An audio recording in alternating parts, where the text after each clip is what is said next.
Well, we're here to talk that murder mystery shit. Murder. Which really not even... Murdaugh. Murder. Which is not even really our typical shit, for real. We're not typically... We ain't even into this. Yeah, we're not really it's murder so mystery wild ass niggas. that we didn't have a choice, one, to pay attention and keep up, but then we had to talk about it.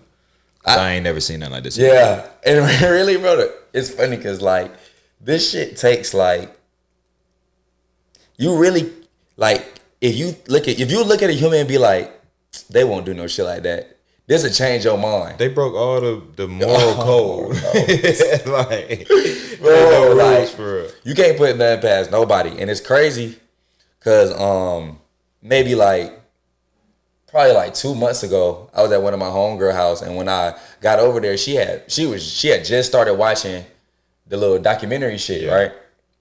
So I just sit down, I'm like, fuck it, I'm just finna watch whatever it is, right? What's going on? And I'm slick talking. You know how you be when you trying something new. You know how you be talking shit. You like, bro, you watch this weird ass shit, bro. You watching this murder shit, like, that's weird. You know, you talking shit.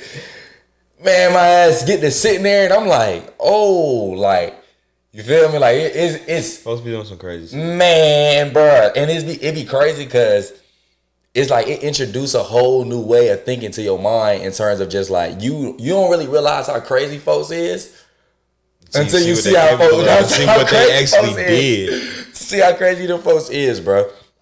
So, anyways, we watched that shit. It's like 3 episodes. This is the one I seen. It was on HBO Max before the Netflix one. The Netflix one. And you know what I'm saying? The whole story crazy as hell. It's like 3 episodes, right? And then so it's over. I'm like, damn. Then I kind of forget about it. Yeah. Then all of a sudden, like, I'm on TikTok or something. And the shit say Murdaugh trial. I'm like, hold on. Because at that point, the trial wasn't going on. No, it wasn't. Yeah. Exactly. You just saw what happened before. Yeah. Like what he got accused of during the trial. Yeah, it was just a documentary of the story, right? And it say something like at the end of the documentary, like the trial ain't started yet, but whoop. I mean, shit, your life keep going after that point. So I'm not fully all the way thinking of it because I ain't even know when the trial was to begin with. And I ain't gonna lie to you, bro. I still don't think I realized. I don't think I found out until it was probably like day 18 of the trial or some shit. Yeah. The trial was long as fuck. I think it ended up being like 20. At least 25. 20, yeah, it was close. 25 to 28 days. It was somewhere around there. Trial was long as hell. But I'm like, oh shit, bruh.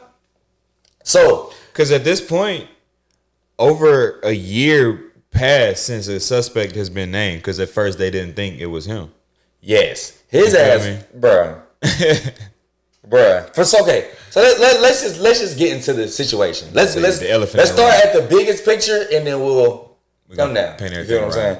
So crazy. The nigga name is Alec Murdaugh. Okay? Now, it's spelled Alex, but he pronounced the shit Alec. He don't like the... And it's really it's crazy because his whole name is Robert Alexander Murdaugh. He goes by his middle name, but he still didn't even pronounce it all the way right. I've never seen... Although when you say Alexander, I guess you do say the Alec, but he shortened a letter. Like, no, for real. He cut the X in half. You don't get the front half of that. He was like, yeah, you just get the front half of the X. He said Alec because technically the whole sound of that, the X in it should be. Yeah, for real. That nigga said Alec. Anyways, and they in Walterboro, South Carolina, to paint the picture. What kind of you know? What I'm saying, in other words, the middle of absolutely nowhere. Yeah. They're in Narnia, Hampton County. Yeah, for all that you know. He was found guilty on double murder of his son Paul, which he tried to call his ass Pawpaw. Right. I don't know who calls their son Pawpaw. He ain't call his ass Pawpaw. We can tell by the way he pronounced his own name. He wasn't really right in the head. Hell no. And his wife Maggie Murdaugh. So that is the big story. That's what blew everything up. That's what puts this whole situation into the national spotlight. The police, different FBI, CIA, not CIA, but FBI, whatever. Like, folks is on this like, bro, what's going on? So that's what put that bullshit in your face. Like, it go boom. But that's only the technically that's slick damn near the end of they long trail of family story destruction. Like, you know what I'm saying? So let's get into this shit, bro. So what initially? So let's just talk about the Murdaugh family first. Yeah, they are basically like royalty in this small town. Yeah, right. What are they like? Lawyers? The family was At this point, Robert Alexander, this nigga is 5th generation. His great grandfather started a law firm. Yeah, it's passed down far as a motherfucker. In Hampton County, South Carolina. They handle, if I'm not mistaken, they did all civil. They said civil, criminal, and they were defenders and they were doing everything. You feel me? So had everybody on the payroll or whatever. By this point, they were super just powerful in the city and, you know what I'm saying, that area, because they handled so many cases. Anything having to do with the judicial system went through them.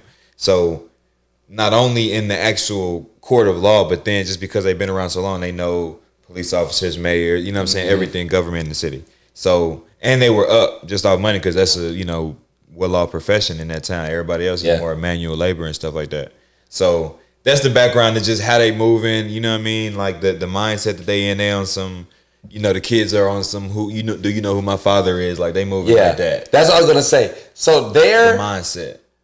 So they are the stereotypical powerful family. Yeah. Like they're the people that everybody know, like, you slick gotta watch out for. Yeah. Like, don't get in no shit with the Murdaughs because they'll leave you stinking basically. Yeah. Like they'll leave you out. Start disappearing. Yeah, it just doesn't go well. So there's a lot of stuff. But let's start at the beach incident. Yeah. Not beach in it. I'm sorry, her name was Mallory Beach. Yeah, Mallory Beach. But it was a boating accident. So involving Paul. The son that we said ended up getting murdered. Yes. Which is Alec Murdaugh's son, the one that, like he just said. But this is at what, 2017? This was 2019. Okay. February 24th, 2019. So 2 years prior.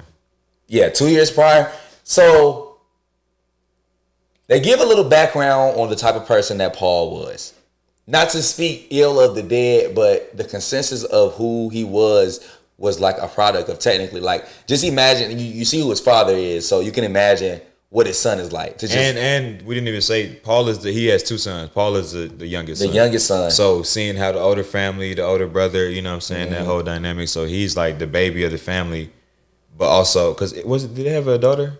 It was just them two, right? It's just them two. So yeah, he's the baby of the family. But then they also say he was like the black sheep because the older brother, Buster, who was Robert Jr., but his nickname was Buster, he was, going to law school and wanting to follow. Yeah, he fit the mold more so. Following his father's footsteps.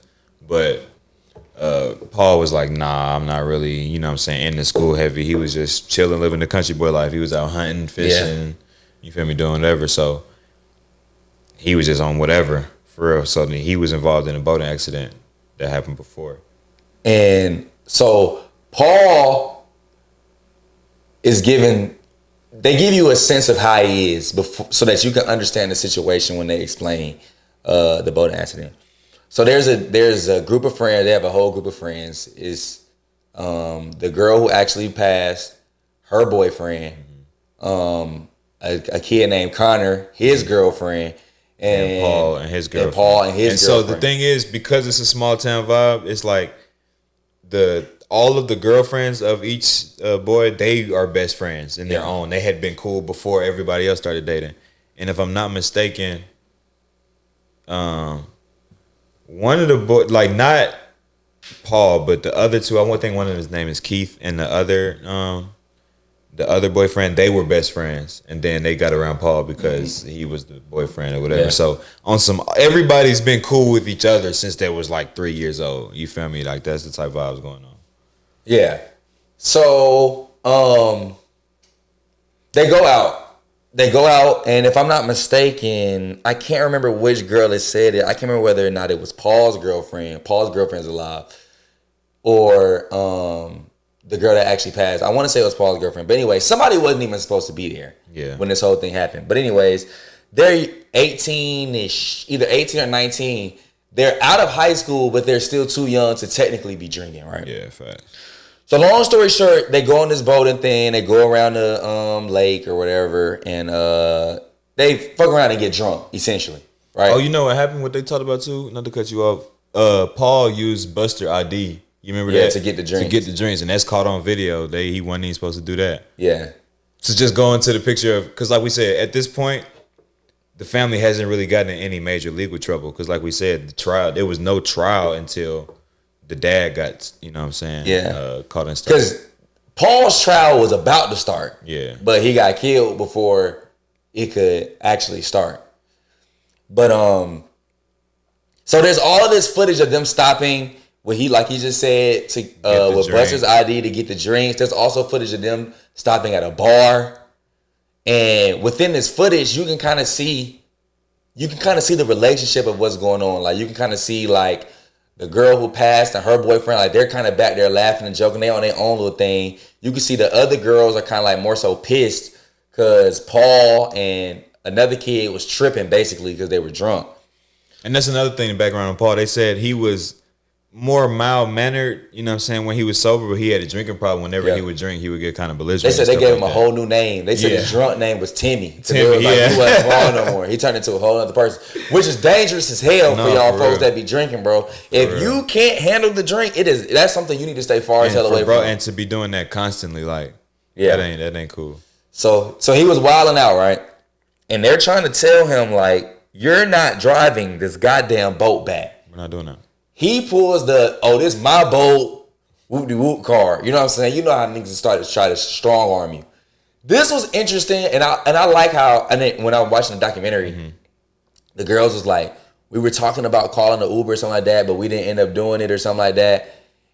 And I just be feeling like, man, fuck that, bro. At a certain point, if you don't want to, you feel me? If you said he can't drive, why go on and let him drive? Or if you had that feeling on some call the Uber. At the bare minimum, you can go drive that bitch yourself. Okay. Yeah, I'm about to go Uber home. You know what I'm saying? So especially with the way they said he was the way they said he was tripping. Now, I'm not gonna lie to you, bro.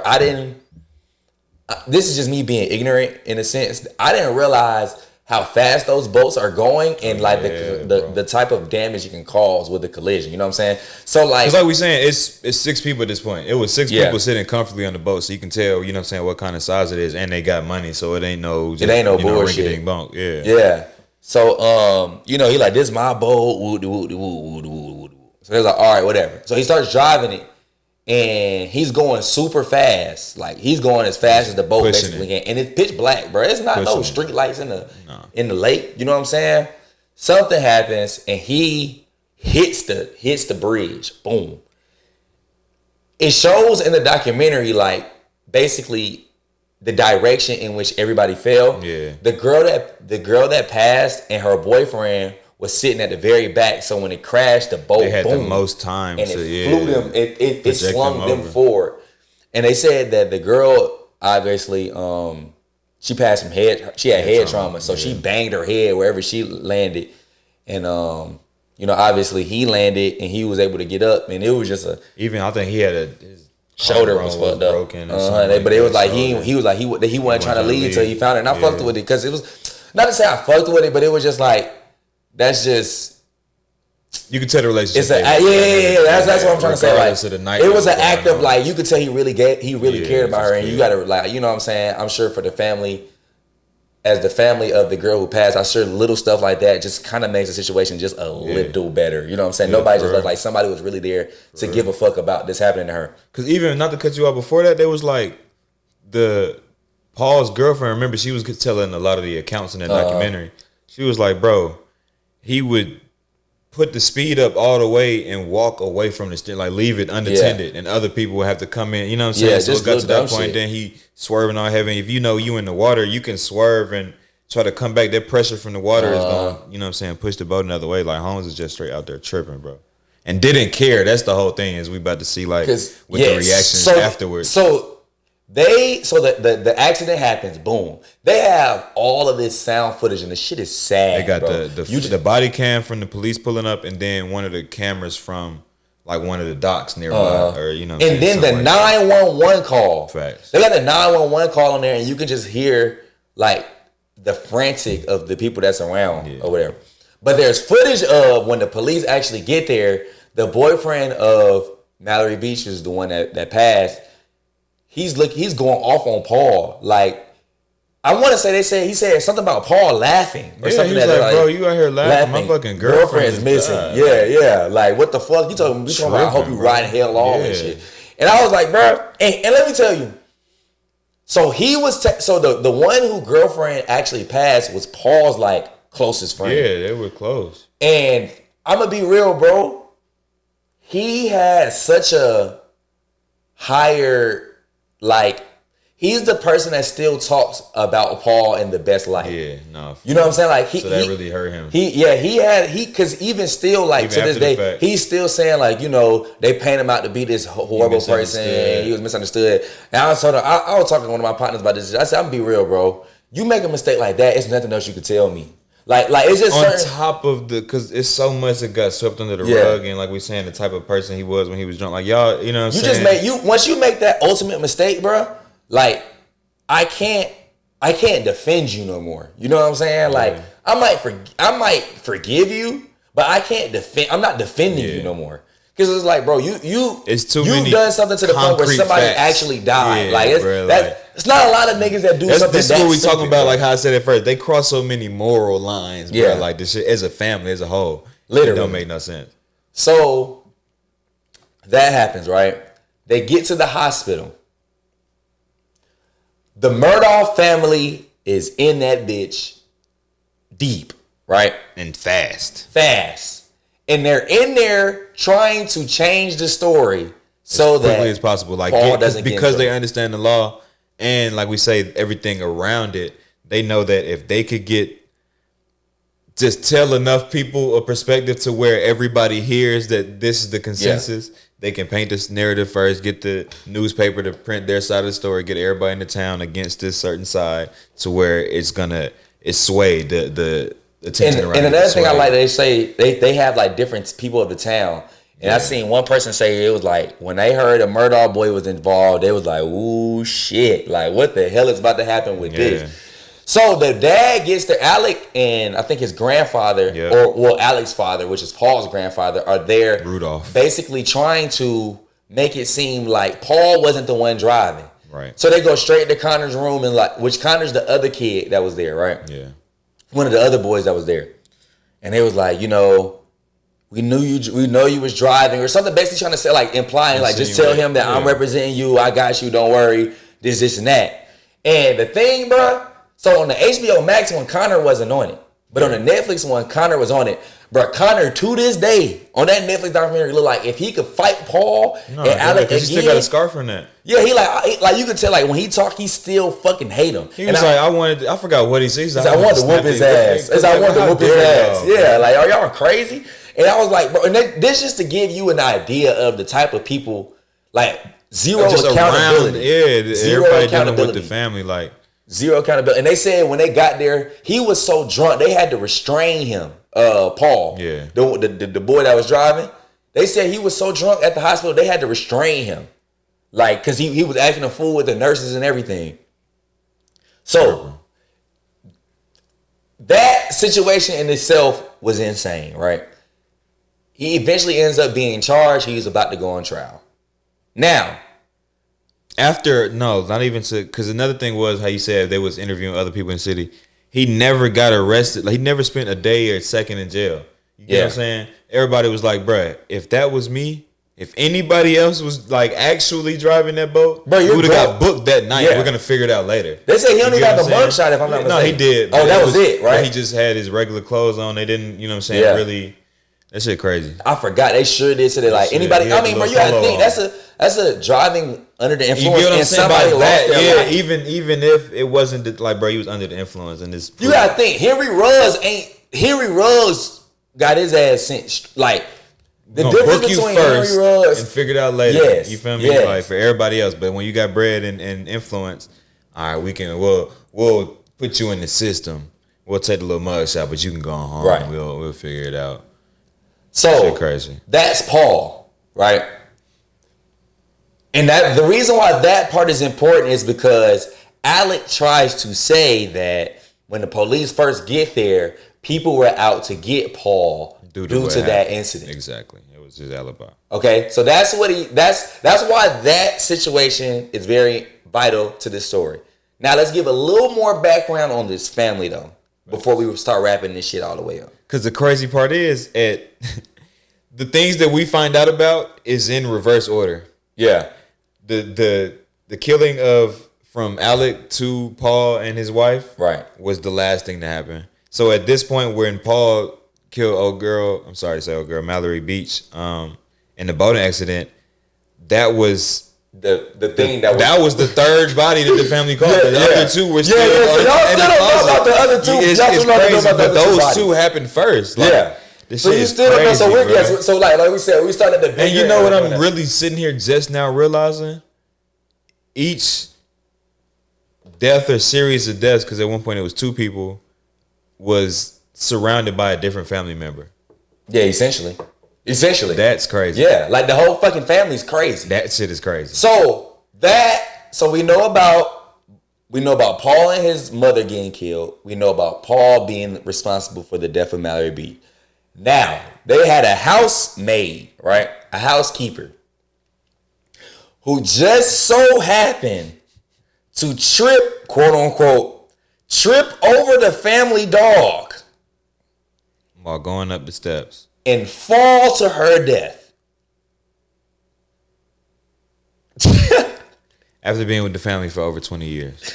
She tripped over the dog and fell to her death. Conveniently, give or take a year after she found some drugs taped under Alec's bed, and didn't know how to act about it because she knew how the family was. She was skeptical to tell the mother. I think her and Buster were the ones that she kind of trusted him more to get into the family, try to tell the mom and dad, whatever. But like, because he was addicted to, and that's something that they ended up bringing into the case when he went on trial or whatever for murder. That he was on opioids and whatever. He was under the influence, didn't know what he was doing. But how convenient that this is at this point, a year prior to everything that happened with Paul, around a year. It was about a year. Yeah.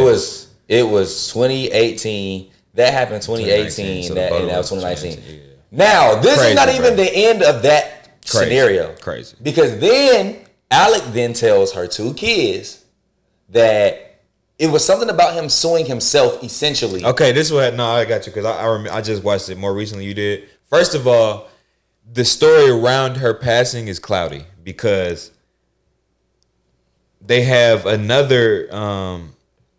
She was like a housekeeper. They had another one that just maintained their property because they had a big, like the house that they was in was like 40 acres, some crazy shit. Yeah, had the dog kennel, the fucking cows and whatever out there.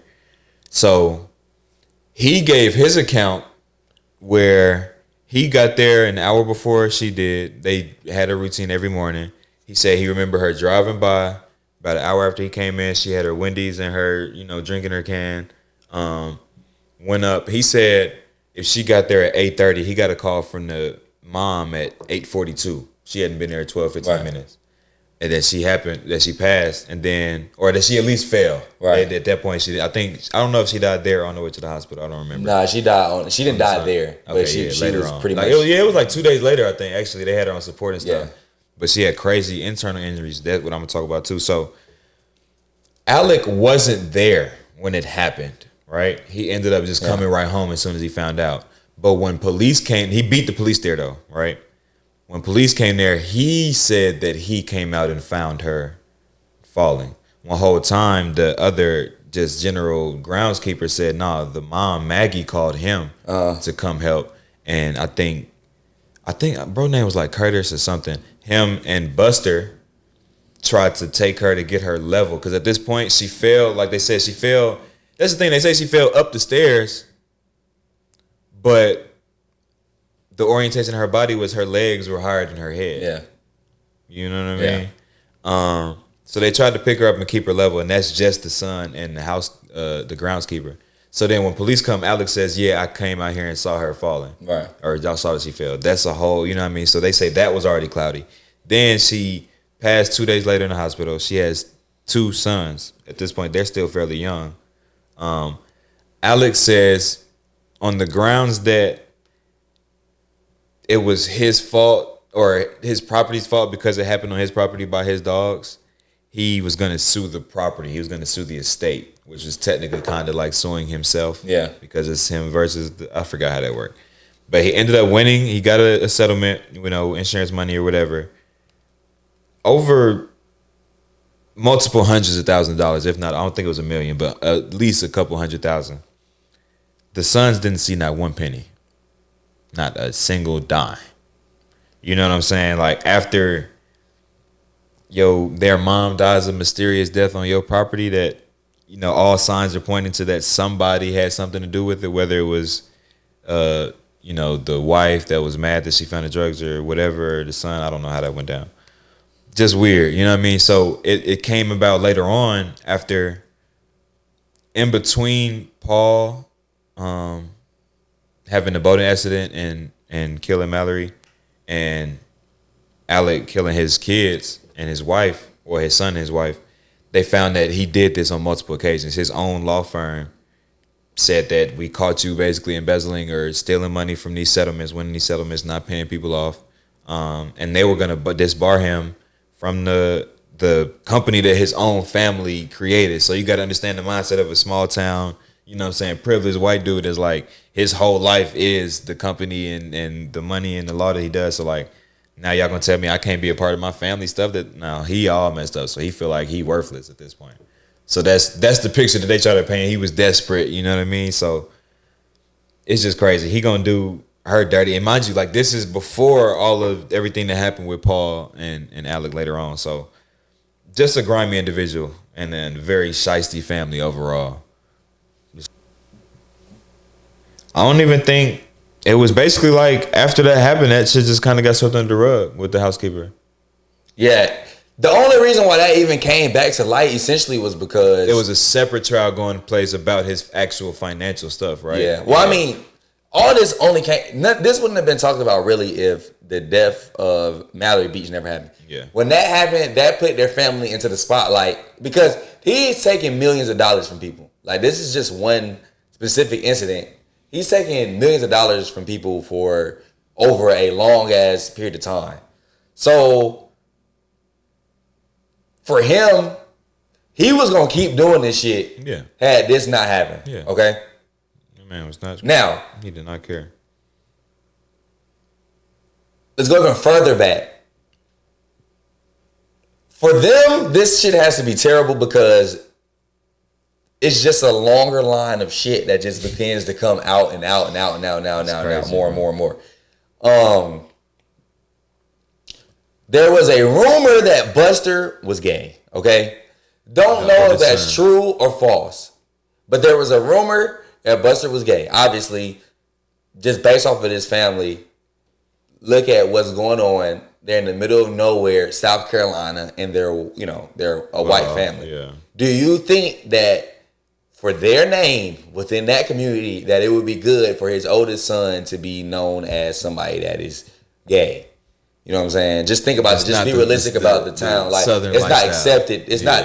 When you think about that area, like you can imagine that there is a very low acceptance rate for a person that's gay. You know what I mean? Yeah. So there was a rumor that he was supposed to be going out of town with this kid. I think his name is Steven. I hope I'm saying it right. I think his name is Steven Smith. They were supposed to be going out of town, and apparently Steven had hinted at it to somebody and was like, I'm going out of town with this important dude. But he never said the name. Never said a name, but somebody important in the city, in the town. And obviously the Murdaughs are the most important. Now the reason why people are kind of convinced that they're tied to it is because once again, the Murdaugh family was the first family on the scene. So they tried to say that this kid was hit by a car. But if you're hit by a car, when something hits you, first of all, you slide. It's gonna have some kind of trail, some kind of remnants that you fell. You just fell and then moved. Because you were hit by a moving car. Yeah, so there's no trail of blood, and if I'm not mistaken, there's no scratch marks. His clothes wasn't messed up. His phone was still in his pocket. Yeah. Like shoes still on. Nothing to show that he fell and slid. So But that was never tested. That nobody ever challenged that theory.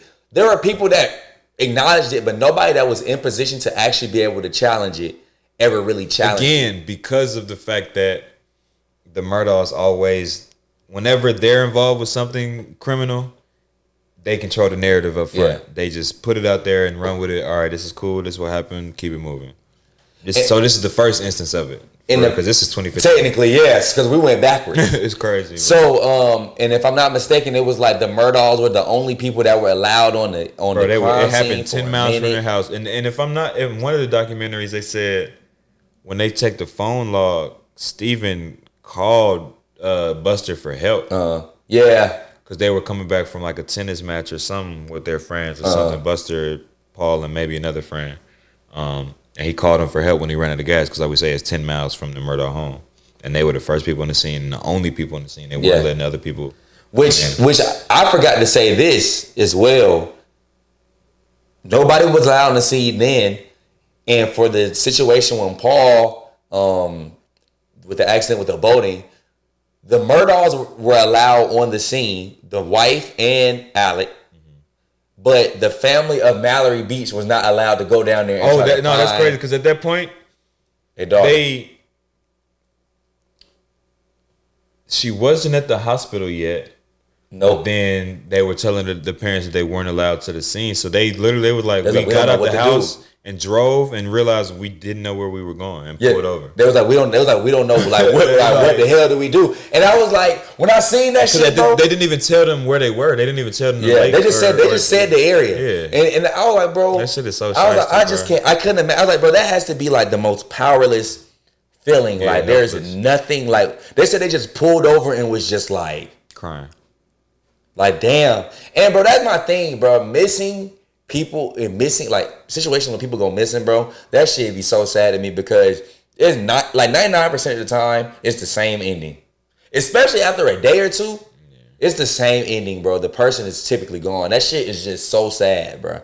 And then the act of somebody missing is just it's a torturous aspect to it as well. Like just finding out that they're dead does bring a sense of closure. You know what I mean? Compared to just like, you don't know whether they're out there getting tortured. The fear of the unknown, bro. Yeah, so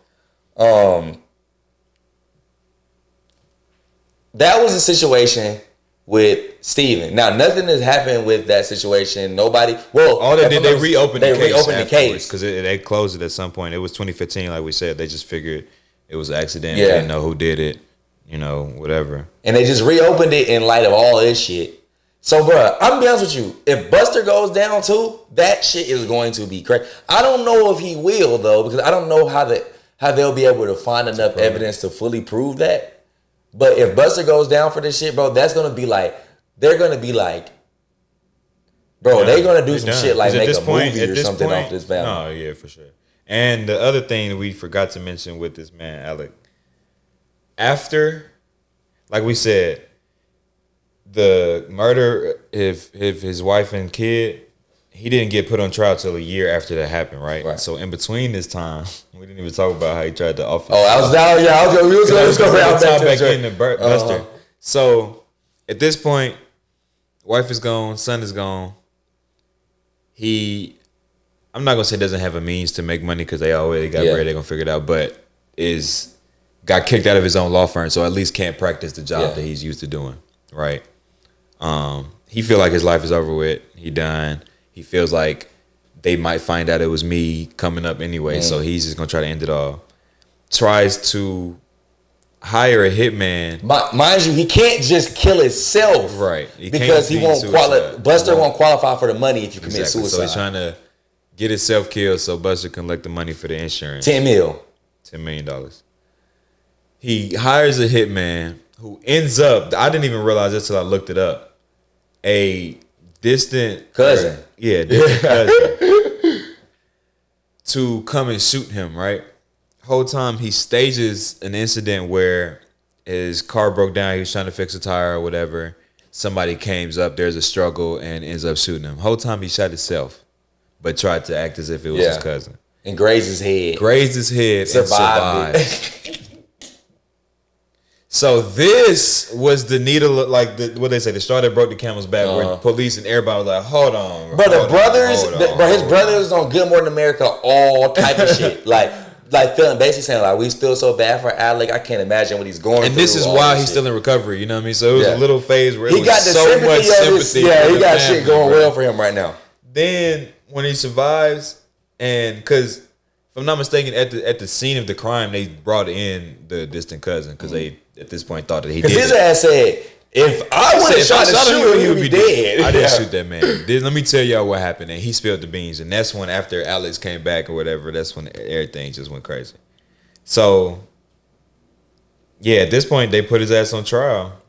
They had enough evidence. They had, especially with the killing of himself, like that really gave into the mindset that he was in. Of like, oh, nah, it showed that they said it shows that when he, in times of crisis, he reacts to violence, and it was like that's a reason. That was like one of the means to take him to trial or whatever like that. So the trial begins. It's like a long ass trial. The trial take like damn near a month, or whatever. So much shit like just gets put on the. Like, it was big news, but it became, like, damn near household news for easy. At this point. For sure. You know what I mean? But more than anything, me and you were talking about this the other day. They always said that they have access to everything you do on your phone. Oh, man. Bruh. They take that shit. I'm thinking it mean, like, text messages, pictures, shit like that. Bro, they can tell when your phone lock, the screen turn. Change orientation. They got the exact time for that shit. Camera. Literally. Any movement on your phone. They talking about even when you raise to, they know this, when you raise to wake up and the screen just comes on. They know the exact times for all of this shit. That's what makes that shit's crazy. Me be aware of technology and the real strength but the access that it gives to your life. For real. You know what I mean? So they're able to track the time of the murder based off of the phone times. So the first real bad thing that happened for Alec was when they found out that he lied about being there. Yeah. So what happened when it originally happened, the police came, he came up and said he had already been home. And he had been asleep. No, when he first came, they said he got there. He said he went to his mama's house. Yeah, and just came back. Yeah, exactly. My bad. So they said he had just got back to the house and just walked up and discovered them like that when he came out to the kennels. But then it came out like what they said with the phone data that he'd already been there. But then he claimed he was asleep and woke up. Well, see So the phone data came. But the remember the Snapchat video. The Snapchat video was the first thing. He said he wasn't there, but. Like maybe, if I'm not mistaken, I want to say I'm getting the times right. 20 minutes before the death, quote unquote, occurred. They passed it like 9:05. This video is at like 8:40. Yes, a video is on Paul's Snapchat that he doesn't post. In fact, he sent to somebody. Sent it directly to somebody. They were able to access the video, and within the video, you can't see him, but you can hear him clear as day in the background. So it shows that he was there. I think they said, I don't know, maybe it wasn't from the video. I thought they could see maybe a portion of it because they said that he changed clothes. 2 different videos. Oh, okay. So that video, the video you talking about was from a little earlier in the day when he was like, I think he was doing something with a tree or something like that. That was like in a different part. But so by the time they got there, he was no longer in that. Yeah. So they were like, like what? Why aren't you? This was still only maybe 2 hours because it was still like daytime. Yeah. So then in the video, it was just it was Paul in the kennels with the dogs, and you can hear Maggie, which is the mom, and you can hear Alec. Yeah. I think he calls from one of the dogs himself or whatever. So that basically puts him, you were there. You lied about being there, which is a badass thing to get caught about lying about when you're talking about a murder. Because essentially, like, that's the first idea to say that, I wasn't there. I couldn't do that shit. You know what I mean? Now, like you said, they track the steps. They can tell how many steps they took. They can tell how many steps Maggie took. They can tell where the phone went. They know how long she was off the phone, where the activity just stopped. Literally. So, crazy. The way they said it went was, so, mind you, They have quote unquote a murder weapon. It was 2, right? Yeah, it was 2. He shot Paul with one and he shot Maggie with another one. So another thing that was suspicious, let's make sure we go back to that one. Who goes to kill somebody and just thinks, oh, we're going to use the guns at the property. We're not going to bring our own guns. You know what I mean? So the murder weapons just so happen to be 2 weapons that they own. You know what I mean? So just keep that in mind. So it said, quote unquote, he shoots Paul first in the chest. Boom. And they're able to kind of tell based off of where the wounds are and how the trajectory of the bullets. Yep. Yeah. So they say he gets shot in the chest, which puts, and they say he probably didn't die off the first shot because they said it's caused him to slouch and he started moving forward. Yeah. And they said that they think that he was starting to put the gun down thinking that he was dead. Paul hits the corner and he shoots him again from a lower angle. Boom. So then they say Maggie comes running to see what the shots was. Mind you, Paul got shot with a shotgun. Yeah. In close range. Like they said his face was pretty much gone. Yeah. Like it was like after that second shot, it shot from at an angle. So they said I think the thing went up and just pretty much exploded his face. Crazy. So then Maggie comes running, and so then he swaps weapons. Dropped the shotgun. She got shot with an AR. AR-15 style weapon. Yep. So he shoots her once, boom, goes behind her, shoots her again, boom. I think he comes back in front and shoots her in the maybe head or somewhere. She got shot, like chest, head, and thigh. Yeah. Because they show like the order. It shows the different orders. It shows the order in which the murder, it shows how that it happened. Yeah. Like it shows like, okay, it went chest, boom, he slouched, took a step, then they're able to tell where that second angle comes from the below, shoots, and pretty much explodes his face, like I said. Crazy. They're able to kind of like tell. So then the mother comes, Maggie. She from the other direction. Because she hears the shots. Paul was in the kennel, like towards the kennel area. Yeah, he kind of felt like at the kennel door type shit. And she was coming out the house. And she comes running. Obviously, you hear some shots, and you know your kid is out there. So he said he shoots. It shoots first. Boom! I forgot where the first shot went. And they said she slouched down to the ground. Yeah. He went behind, shot her shot her from behind, and then came back around to the front and shot again. Yeah. And like I said, it's interesting that they're able to like keep up with the timeline of shit when it comes to like stuff like this, because there's no really way. I couldn't imagine like looking at a person that has bullet holes everywhere and being able to tell like, and really going in there, because even to the face, especially with Maggie, they knew.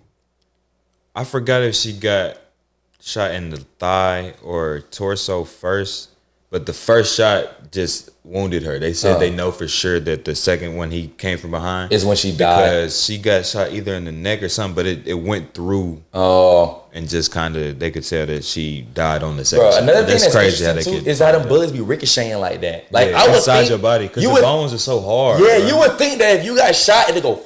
Yeah, but it should be zoom, zoom, zoom. Yeah, like it's crazy how like your bones are actually kind of slick that strong, like to really redirect. Bone and mass, like the organs and stuff inside, like some are thicker than. That's why they say it's shit better for a bullet to just go straight through your ass before it shit just start dunking on everything and shit. But anyways, so they break it. They take us through that whole journey of what happens. They try to take us through that whole thing, right? He then takes his ass to the stand. Okay, what did you think about him going to the stand, bro? First of all, the defense in general with him, the decision for him to go shows how weak their whole case was, because they, in their mind, thinking that he's gonna go up and dispel some of these rumors, try to show that he's not this bad of a person that the prosecutors are painting him out to be. He just go up there and make shit worse, because they bring up points that the witnesses that the prosecutors brought up, like we said, like just showing how much of a bad person he is. You know what I mean? So they're bringing up the questions of his just morality, like things that he done, how did he act on the day-to-day, stuff like that. They bring up other questions about the timeline. The prosecutors, and the thing about crime is making sure the timeline makes sense for either defense or the prosecution. And if that timeline start to slip, they on your ass. You feel me? Because why? Why would you not know exactly what happened if you were there or weren't there or whatever? So a lot about being there versus not being there when the police showed up, or being there beforehand due to the Snapchat video that came out. Which is what, because like the defense side was trying to angle it like, yeah, he is a liar. Yes, he is this. He might be a thief, but he's not a murderer. So they tried to play that like, we'll admit, I am this and this, but I damn sure ain't that. Yeah. But when you're admitting to be a liar, that like, not only are you admitting that he is a liar, you find out that he lied in this case. Yeah, like, so it's not the right time to confess that the motherfucker. I'm a liar. If it was the financial, like the fraud part, which by the way they estimated, the attorney general estimated that his fraud in general of his law practices got up to 9.3 million. Yep. Tripping, and they can't track the majority of the money. Yeah. If I'm not mistaken, I think they've only tracked because he was spending it. He knew how to funnel it, spend it right, whatever. So if it was a strictly financial case, maybe I don't. Either way, like being a liar don't really help. Like being a lying not gonna help your ass. A liar with evidence where people can prove it. Yeah, it don't really help you. If you're caught, being a liar is the worst thing you could be, bro. Especially like we're saying about something to this scale, like on this magnitude. So. Yeah, the defense brought him up thinking that he gonna help. Things got worse. Showed how much of a bad person he was. Like, especially they ended up the prosecutor spent about an hour just locking in on his financial, on the fraud stuff, to the point where the prosecutors was like, "Come on, bro, like, is this a murder trial?" They had to give your ass that picture of the type of person that. And then, like we was talking about with the judge, we got the black judge in there. He like, hey, because the defense tried to object and be like, hey, this isn't, this is this point defamation of character. Yeah. He's like, hey, nah, they're trying to, sustain, we're trying to paint the picture of who this person is. Of course, maybe we don't have to have this. I think they probably tried to set a time limit or something like that. But he's like, nah, this is all goes into what's going on. He is, yeah. And especially because, like we said, this happened a year before he got on trial, because at first they didn't think it was him. Mm-hmm. There was no suspect or nothing. So he was still, not throughout that year, because his own law firm tried to get him out of there, I think before that, but the time that the murder happened, I think around a little bit before that, he was still doing the fraud stuff. So it was, it was probable cause, it was justified. Yeah, like, so the defense was terrible. Yeah. The defense was terrible. The prosecution had everything on their side because they had all the evidence, they had all the witnesses. And like I said, proof that he was they lying, didn't even do that good of a job, but it was so much shit against him that you didn't. For them to like, with everything that came to light, for them to have lost that case, they would have had to have completely fucked it up. Yeah, like, you know what I'm saying? Just not have a game plan. There was not. I didn't see anything that made me be like, oh, he wasn't there. Maybe he wasn't there. Like, I didn't see one thing that even slightly. I don't even know. Like, what type of person you have to be to believe that people that like don't believe what they first hear in general, regardless. I can't even say like be racist because everybody involved in this was white. So like I don't know. Like, unless you just feel like the government is out to get everybody knew this man did it, bro. Just crazy. Just a crazy ass incident, and the judge definitely gave his ass double life, bruh. Like. I just can't. That L word, like, imagine like your life on the line type shit. Think about a basketball game. If a nigga that buzzer beat you. Think about when your life on the line and you up there and the judge talking and you like, okay, shit, am I finna go home? Like, bro, your options are either go home or go to jail. Like, shit either finna go your way or it's not finna go your way at all. At all. In the worst way. Man, they had to tell your ass that. Oh, sir, you got double life. You don't even have one life. I'll be out there every time. Your ass got two lives. Like a damn Akon song come on. Let's just say, convict. That nigga's going to jail. God, bro. I'm gonna be honest with you, bro. 2 life sentences. I don't ever want to speak on myself to be in a situation like that or nothing that puts me in any type of legal trouble, but hearing that L word, bro, I'm be honest with you, that might remove my life for me on the spot. Like, I'll probably have a heart attack and just die in the courtroom. Cause, bro, nigga, you mean I have to be at the same like I'm gonna be in this same address for the next fucking 80 years. Like, I won't go nowhere else. Like, unless you get transferred to another prison, this is the only, like, you're only gonna be in one address for, like, you're never gonna see another area code. You're never gonna see another fucking nothing. So, and that's the story of that Murdaugh shit. That murder. Murdaugh. Murder, man. Was not playing. Man. Was not playing. But we're not playing with y'all when we say y'all need to leave a like, a comment, and subscribe to the channel. You feel me? Right now. You feel me? You know what I'm saying? We need y'all. But y'all folks be safe. We'll catch y'all when we catch y'all, because we for sure gonna catch y'all again. Stay away from the Murdaughs. You know what I'm saying? If you are in Lower County, I think that's what they call it, Lower County or Lower Country, stay away from the Murdaughs. If you don't take nothing else from this situation. But yeah, we're gonna be back. All right, now we should be fine. That should be fine. You want to try to post for the day? Hey, yeah, we can. As long as that shit don't take forever to fucking process, we should be. I gotta cut. Chop that shit up. Chop up the first part, and the only other thing I'm gonna have